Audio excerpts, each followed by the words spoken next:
So in today's class, we are going to start with multiple sigma problems. That is, in the problem when you are having more than one sigma, how to handle those kind of problems. We have mainly covered this multiple sigmas in mainly two chapters in class 11. One is in sequence and series, and another one was in binomial theorem. So in these two chapters mainly we have done multiple sigma problems. So today we will go in depth to find out how to solve easily and confidently multiple sigma problems. So let's start the class today.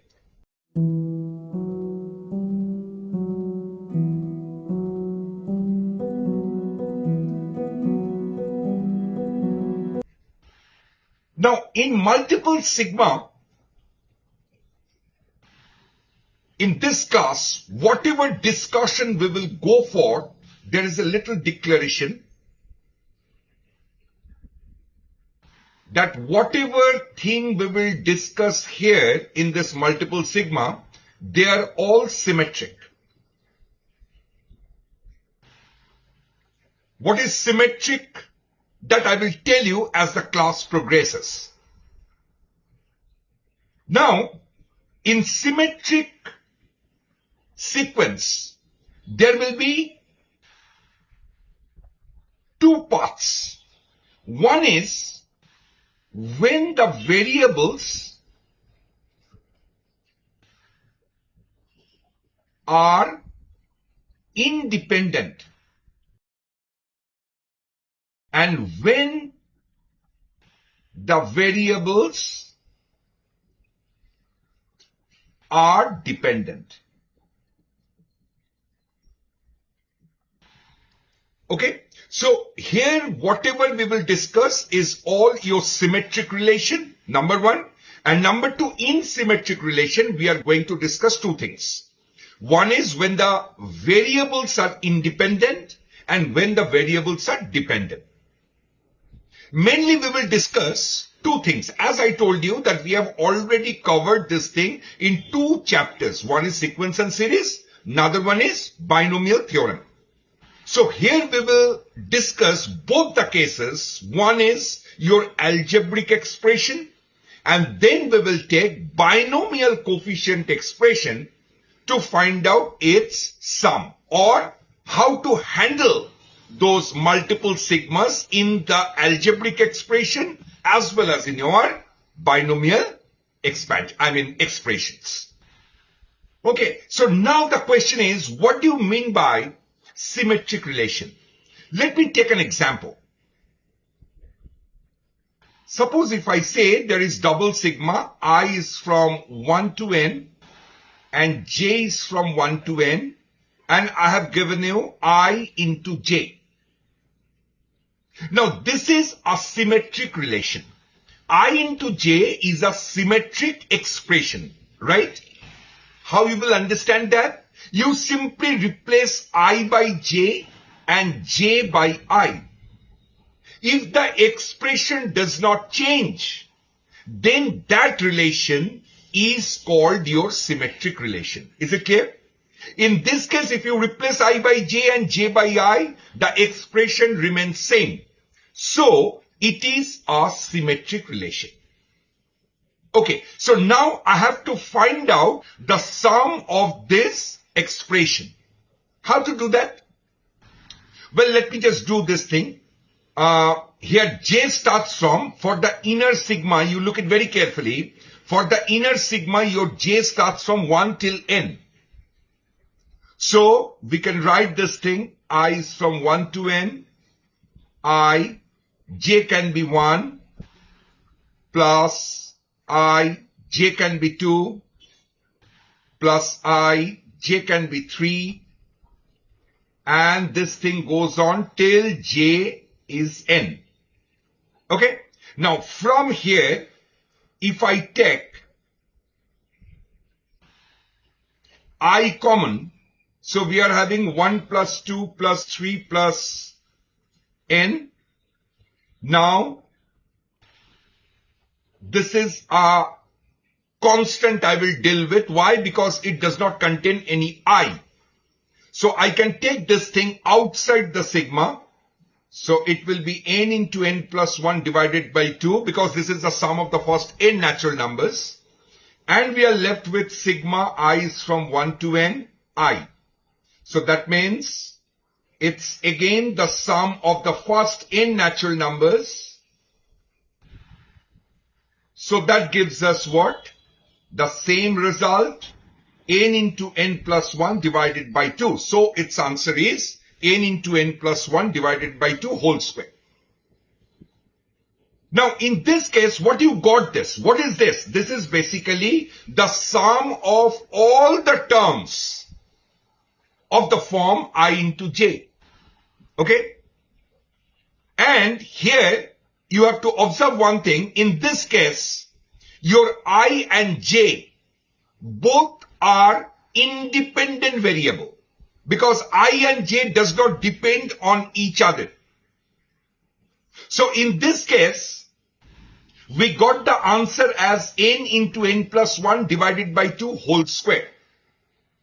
That is, as I told you, if I add all the terms of the form I into j, we are going to have the sum like this, right? Now, if I write all the terms in a matrix form, you know, why I'm going for matrix form? Because you can visualize actually what is happening. That's the reason why I want to show you this thing in terms of matrix. Now let me construct a n into n matrix where all the possible elements are there, like this. See this one.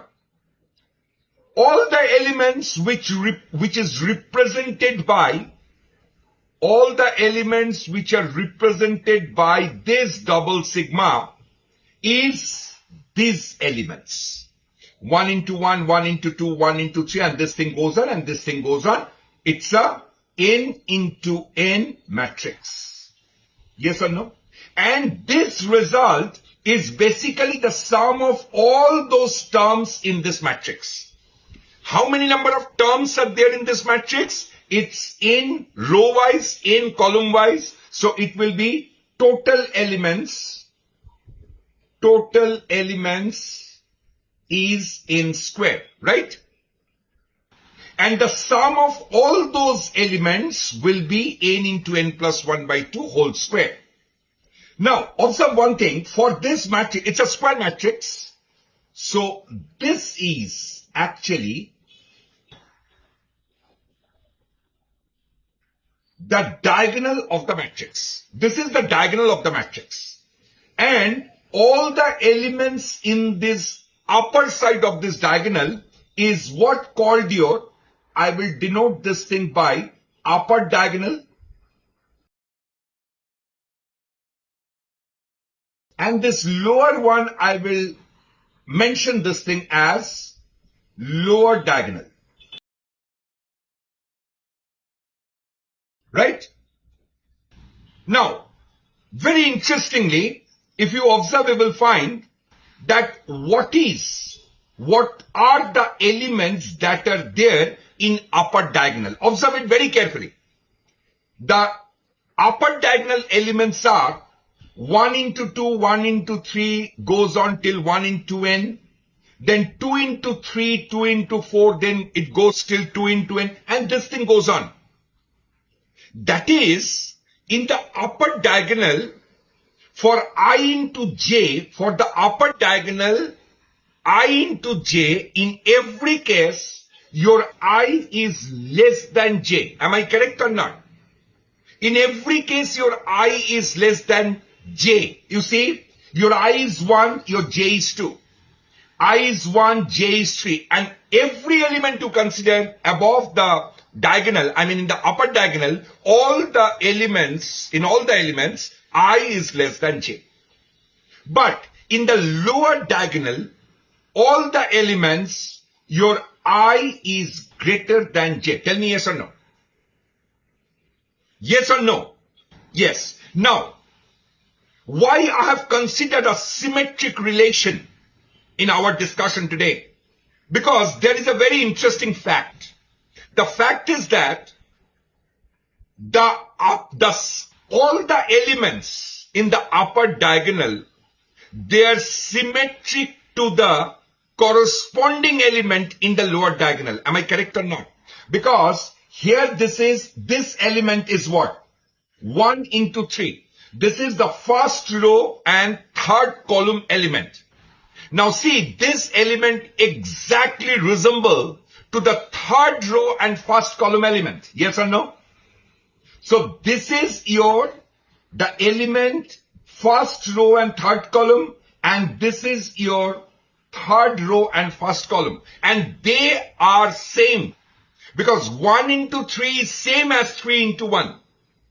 That means all the values, if I add all the elements in the upper diagonal, if I add all the elements of the upper diagonal, that will be exactly same as the sum of all the elements in the lower diagonal. Tell me yes or no. Whatever elements there are in the upper diagonal, if you add those elements, it will be exactly same as all the elements in the lower diagonal if you add it up, because they're symmetric. That's the the interesting part of symmetric relation. So if I say that the sum of all the elements in the upper diagonal be x, let us say x is the sum of all the elements in the upper diagonal. It means it is same as the sum of all the elements in the lower diagonal. So that sum will also be equals to x. Am I correct? Now, in this case, we got the sum of all the elements of this matrix is n into n plus 1 divided by 2 whole square. This is the sum of all the elements. Now, all the elements are comprises of three things. One is the lower diagonal, the diagonal, and the upper diagonal. That's it. So what we can say, this is same as the sum of all the elements in the diagonals plus x, which is the sum of all the elements in the lower diagonal, plus x, which is the sum of all the elements in the upper diagonal. So that will be equals to n into n plus 1 divided by 2 whole square in this case. So let me represent this thing as my total sum. This is total. So your total gives us equals to diagonals. Diagonal means sum of all the elements in the diagonal plus 2x. Is it clear or not? Now, observe one thing. For any matrix in the diagonal, your I and j, they are same. Your I and j, they are same. So, for this one, for this sigma which is given to us, can we write I into j? I am talking about only the diagonals. Be careful. Can we write this thing as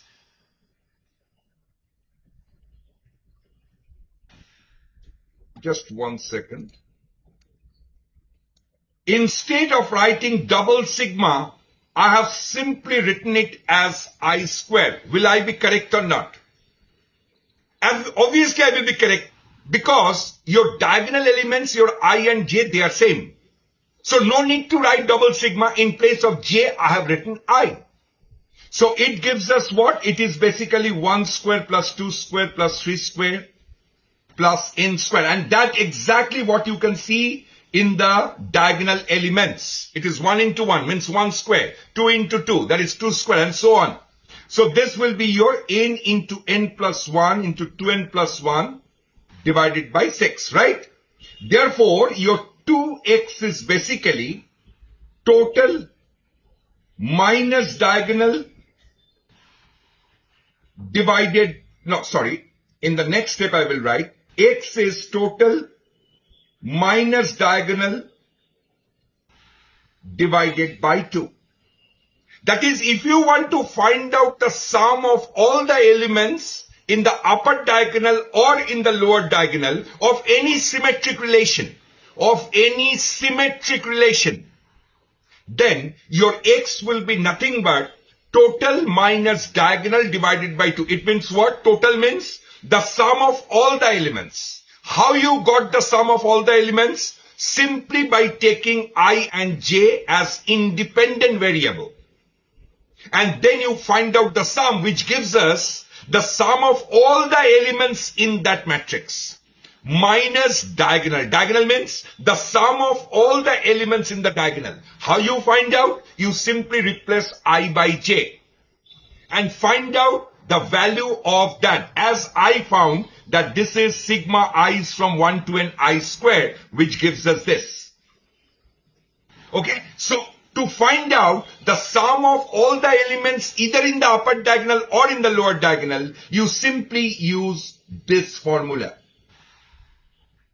Okay? In this case, I'm not putting, because total you know the diagonal, you simply put it, simplify, so you will get the sum of the the sum of all the elements in the upper diagonal or the sum of all the elements in the lower diagonal. Is it clear to everyone? Absolutely? Okay. Now, one very interesting thing that we have seen is that when we are writing sigma i's from 1 to n, j's from 1 to n, I into j, which is symmetric.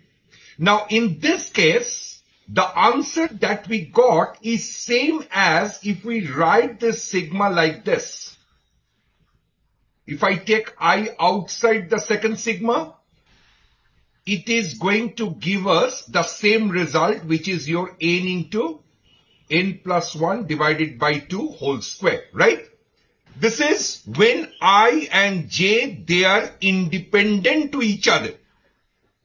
Is it clear? So what I want to say is, this way we will remember that sigma I is from 1 to n, j is from 1 to n, when they are independent, if it is fi into fj, you can write this thing as sigma I 1 to n fi into sigma fj, where j is from 1 to n. So this is a formula when I and j are independent to each other, right?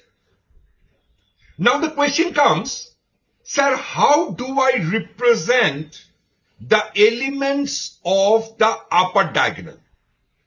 How to represent that? Okay, so for that, let us try to think in this way. In the upper diagonal, as I told you, that your I is always less than j. Always less than j for the upper diagonal, and for the lower diagonal, your I is greater than j. Okay, so how to represent the element of the upper diagonal? You can write this thing in this way.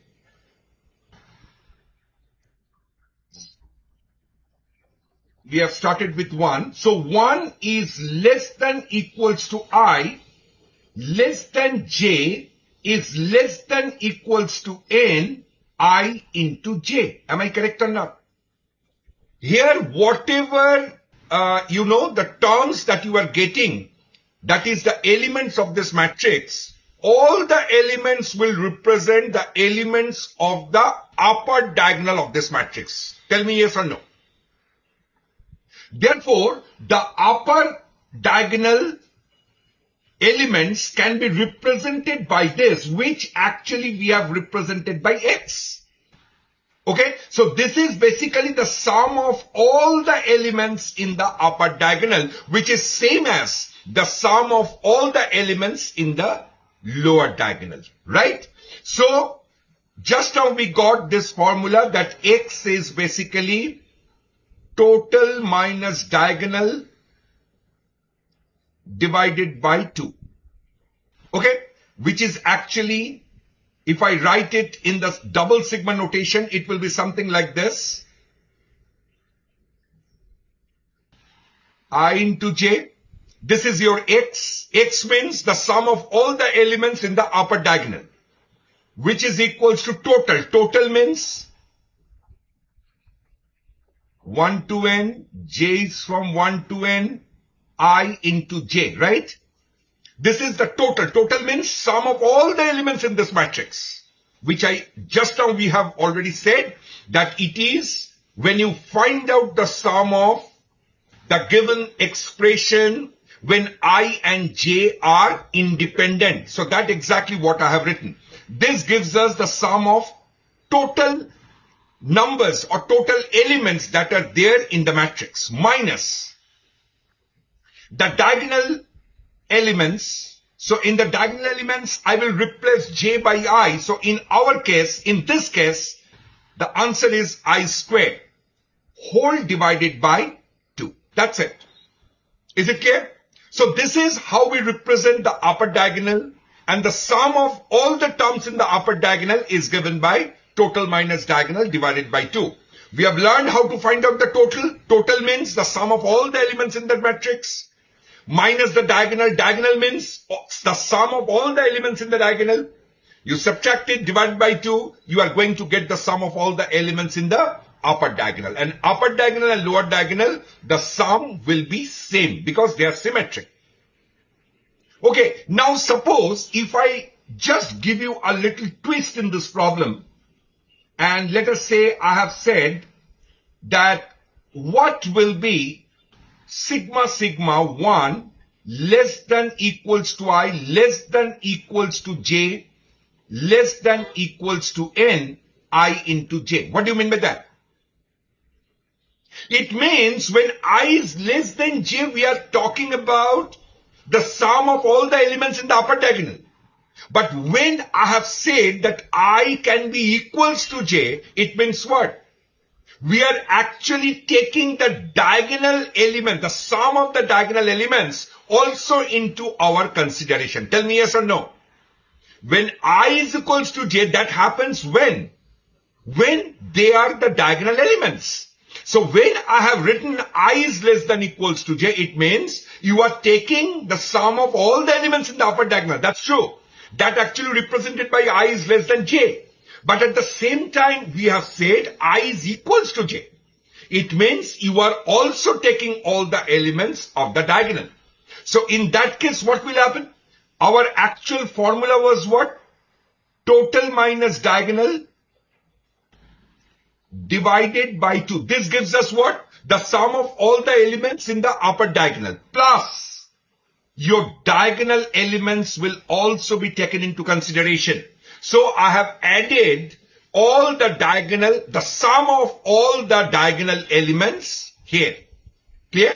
So in that case, you are getting total plus diagonal divided by 2. If you take the LCM, it will be 2 diagonal minus diagonal, so it will give us diagonal. So it will be total plus diagonal divided by 2. So two things we have to remember.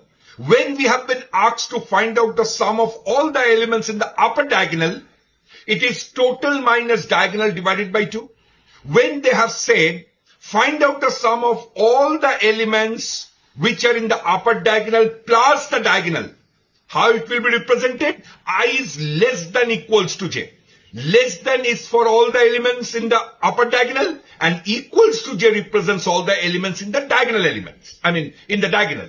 So you have to add those two. In that case, the formula is total plus diagonal divided by 2. Is it clear to everyone or not? Okay. So I can take another problem also. Let us say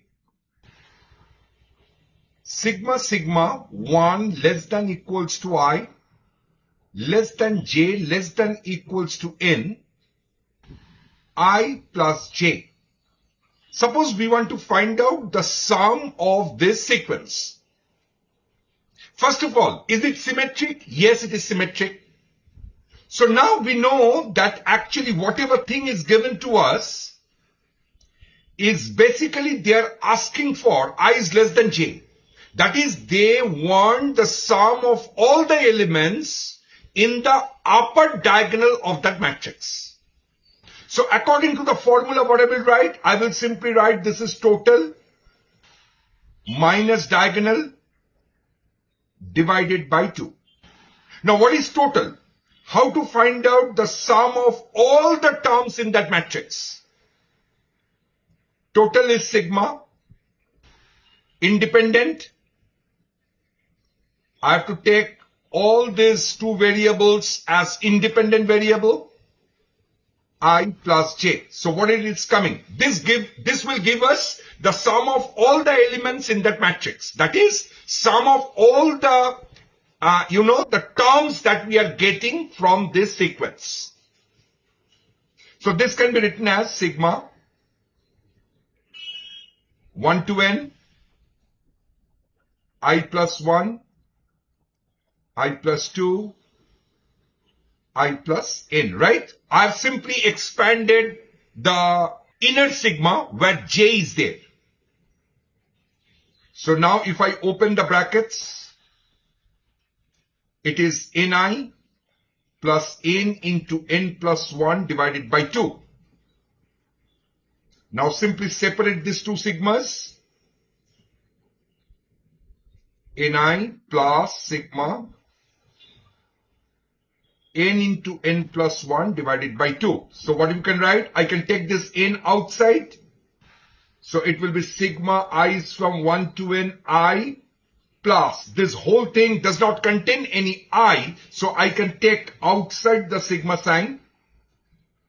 And we will be left with only 1.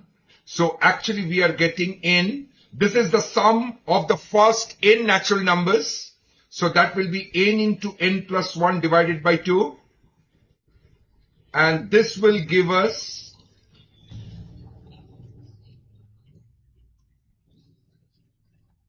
one plus 1 plus 1 plus 1 till n times. So it will be n only. So we are actually having n square into n plus 1 by 2. Plus n square into n plus 1 by 2, that gives us n square into n plus 1. So what is total? Your total is coming to n square into n plus 1. That's it. Minus. Now we have to go for the sum of all the elements in the diagonal of that matrix. In that case, I will take I is equals to j. Therefore, these are all the sum of all the diagonal elements. This will be I is equals to 1 to n. No need to write double sigma over here because I will simply replace the j with I. So it will be basically I plus I. So it will be 2I. So let me take 2 outside. So it is sigma I is from 1 to n. I. Again, it is the sum of n natural numbers. So n into n plus 1 divided by 2. So that gives us n into n plus 1. Am I correct or not? Okay. So the sum of the diagonals is n into n plus 1. That whole divided by 2 gives us our answer as n plus 1. I'm taking n into n plus 1 common. So we are left with n minus 1 divided by 2.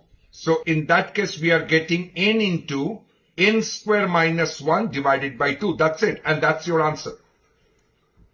Is it clear to everyone? Have you understood how simple it is? The moment you understand this matrix and simply keep that matrix in front of your eyes, you can easily calculate this kind of problems, right? Suppose if I modify this sum where, in this case, I'm writing it here. Now I'm modifying the thing like the same thing, but here your I is less than equals to j is less than equals to n, I plus j. Okay. So in this case, what will happen? The same thing will happen. The formula will be total plus diagonal divided by 2. And we got the total as n square into n plus 1. And the diagonal as n into n plus 1. So that will be divided by 2. So in that case, I will take n into n plus 1 common. So we will be left with n plus 1 divided by 2. So in that case, the sum will be, that's it. That's your answer. Is it clear to everyone? Okay. So now can we extend the same thing in case of binomial coefficients? Let's check it. The same formula will be applied. Like if I say, what is the sum of this sequence? Let us say it starts from 0 now. Doesn't matter if it starts from 0. No problem. So I less than j is less than equals to n. In that case, your matrix will be n plus 1 cross n plus 1, because there will be n plus 1 number of terms in the, number of rows and n plus 1 number of columns. So the matrix will be n plus 1 into n plus 1 order. So suppose if this question is Ci, Cj. Now we have to find out this. Same conception. What I will do? I will simply write this is nothing but total. Here diagonal is not included. So total minus diagonal divided by 2. What is total? I is from 0 to n. J is from 0 to n. Ci, Cj. So that gives us what? I can take this Ci outside and Cj with the inner sigma. So that gives us sigma I is from 0 to n. And this is what this is basically. This is basically C0 plus C1 plus C2 plus Cn. This is the sum of all the binomial coefficients, which is nothing but 2 to the power n. So this can be written as sigma I is from 0 to n, Ci into 2 to the power n. So I can take 2 to the power n outside the sigma sign. So again we are left with the sum of all the binomial coefficients, which will again give us 2 to the power n. So answer will be 2 to the power 2n. So this is the sum of all the elements of that n plus 1 cross n plus 1 matrix, which is 2 to the power 2n. This is the sum of all the elements in that matrix, is 2 to the power 2n. So let me just write it here. It will be 2 to the power 2n minus.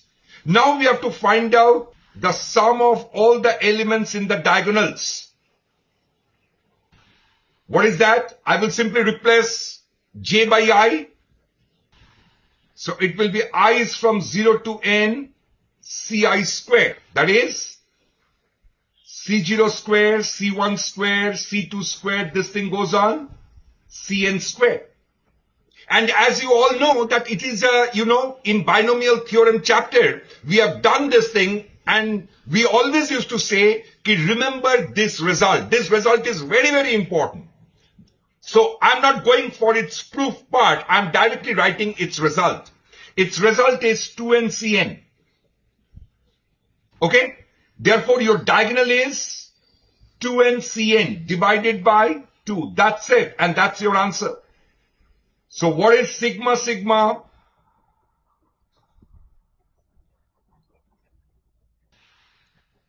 It is 2 to the power 2n minus 2n Cn. That's it. That's your answer. Is it clear? Now, same thing, a little twist. I will simply include the diagonal elements.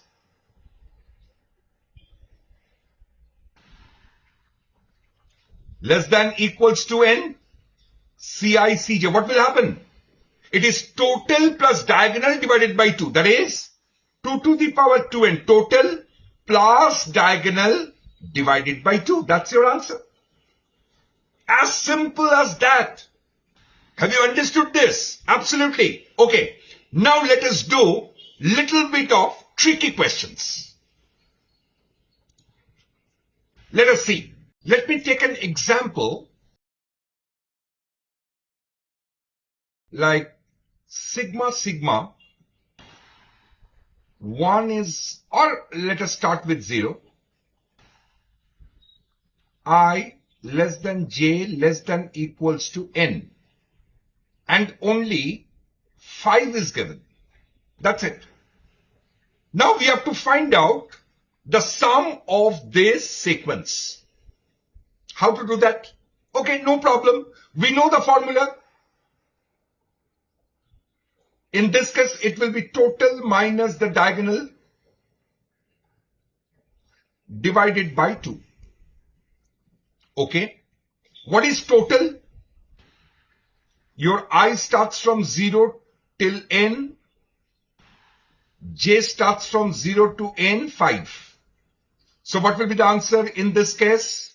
In this case, it will be, if I take, see, for the second inner sigma, J is from 0 to n. It means we are having n plus 1 terms.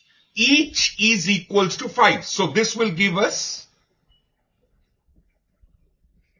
5 times n plus 1. Now I can take 5 times n plus 1 outside this sigma because it is independent of I. So we will be left with only 1. And when we find out the sigma, again, your I starts from 0 to n. So we are having n plus 1 number of terms. Each is equals to 1. So the answer will be n plus 1. So the total is n 5 times n plus 1 whole square. This is total. Okay. Now what about the diagonal? In the diagonal, what I told you, that in place of I, you have to replace it by j. Because I and j, they are same in case of all the diagonal elements. So here there is no, what you call I and j, so it will be only 5. So this will be nothing but 5 times n plus 1. Am I correct or not? It will be 5 times n plus 1. So this is the diagonal elements. Therefore, the total will be 5 times, total is 5 times n plus 1 whole square minus the sum of the elements in the diagonal, which is 5 times n plus 1, and this divided by 2. That's it. That will be your answer. So our answer, if I simplify, if I take n plus 1 common, so we will be left with n plus 1 minus 1 divided by 2. So your answer is coming to 5 times n into n plus 1 divided by 2. Is it clear or not? See, this is one way of doing. It's one way of doing. It's okay. We know the formula. We have done this. But can we think out of the box? We have been said to find out the sum of this series, which is 5 only. It means that in your matrix, all the elements, how many number of elements are there in that matrix? It's n plus 1 and n plus 1. That is n plus 1 whole square. This number of elements are there in that matrix. And all the terms are equals to 5.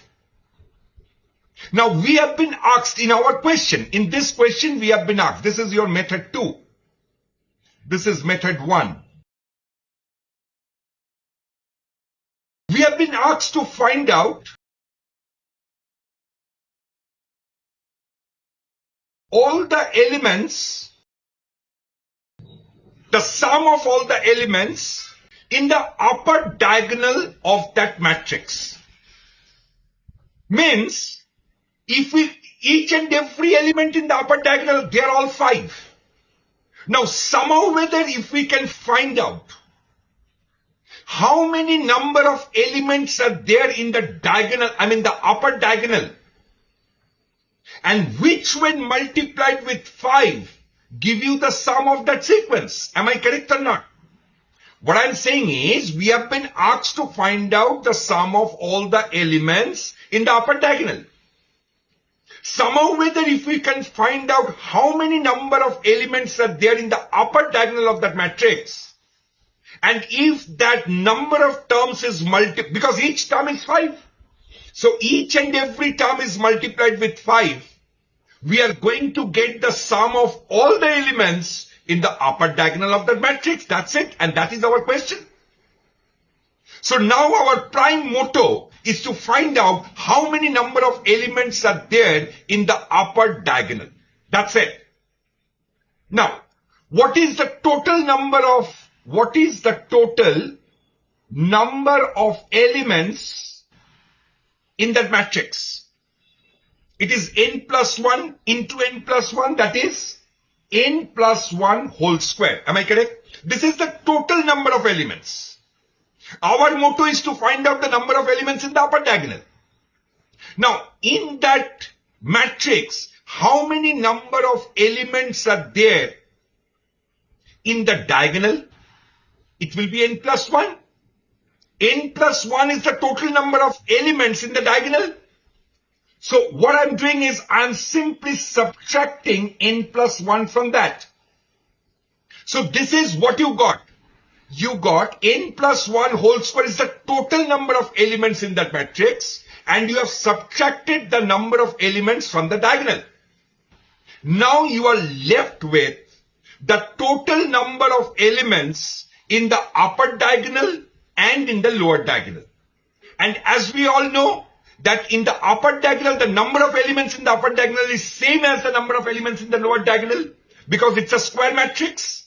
Therefore, this when divided by 2 gives us the number of elements in the upper diagonal. Are you with me? Is it clear or not? So this is the total number of elements which are there in the upper diagonal. And each element is equals to 5. So what will be the total sum of the elements in the upper diagonal? This is multiplied with 5. That's it. So what you are getting? You are actually getting, if I take n plus 1 common, we are left with n plus 1 minus 1 divided by 2 into 5. So we are actually having 5n into n plus 1 divided by 2. That's it. The same answer we got. But this is, thinking out of the box. We are simply finding out how many number of elements are there in the upper diagonal, and each element of the upper diagonal is equals to 5. So to find out the sum of all the elements in the upper diagonal, I have multiplied the number of elements in the upper diagonal with 5. That's it. That's exactly what we have done. Yes or no? So this is your method 2.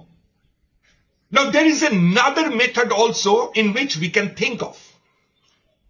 Like this is our method 3 of thinking this sum.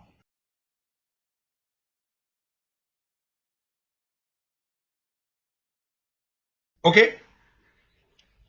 Now your I is taking the value from 0. And j is also taking the values, but one condition is there, your I is less than j. Okay, so from 0 to n, how many number of elements are there? I mean, how many number of terms are there? N plus 1 terms. Now, out of this n plus 1 terms, think about it. Out of this n plus 1 terms, if you choose any 2 terms, think about it. From n plus 1 number of terms, you are choosing 2 terms. So whatever terms you are choosing, 2 terms we are choosing, and there is only one way of arranging these 2 terms in such a way that your I will be less than j. There is only one way. Are you getting my point? Total number of terms are n plus 1. Out of that, you are choosing 2 terms. Now, any 2 terms you choose, there is one possibility where your I will be less than j. So, how many number of such terms are there? It is nothing but n plus 1 C2.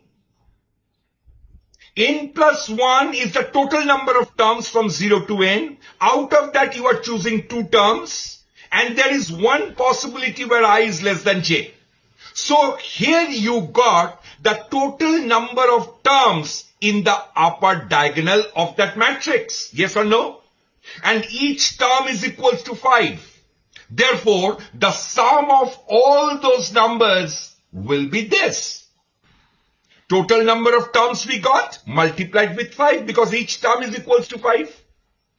Therefore, our answer will be what? N plus 1 C2 means n plus 1 into n divided by 2 into 5. So which gives us 5 into n plus 1 divided by 2. That's it.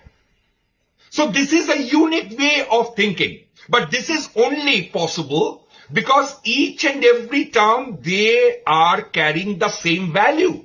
That's the reason why this method is working.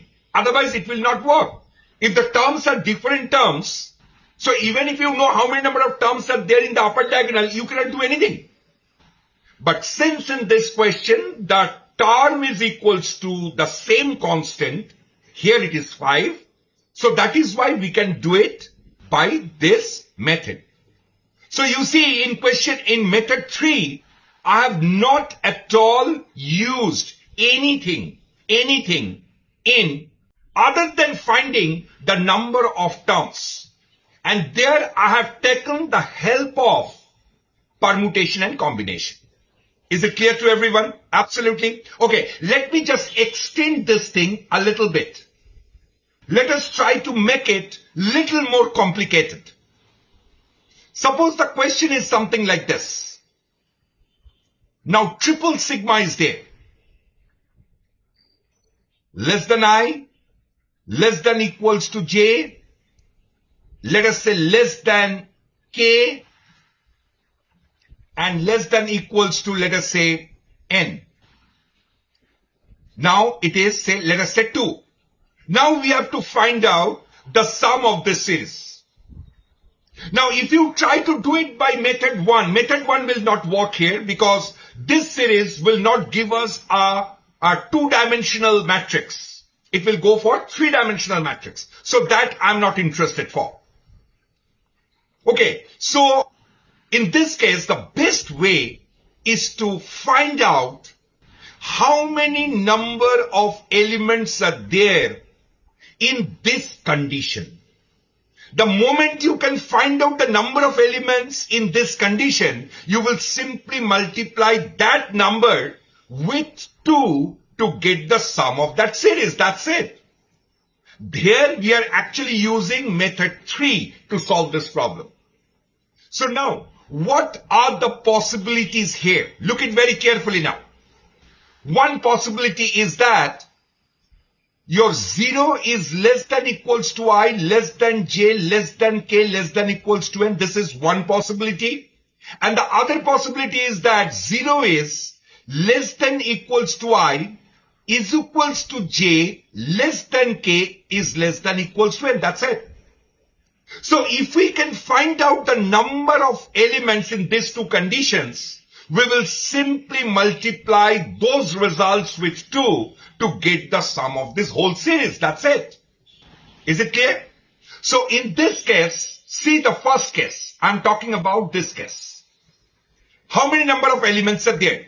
First of all, you have to see what is the total number of elements here. It is n plus 1 because it is starting with 0, ending at n. So there are n plus 1 number of elements there. Now, out of this n plus 1, if I choose any 3, you choose any 3 numbers.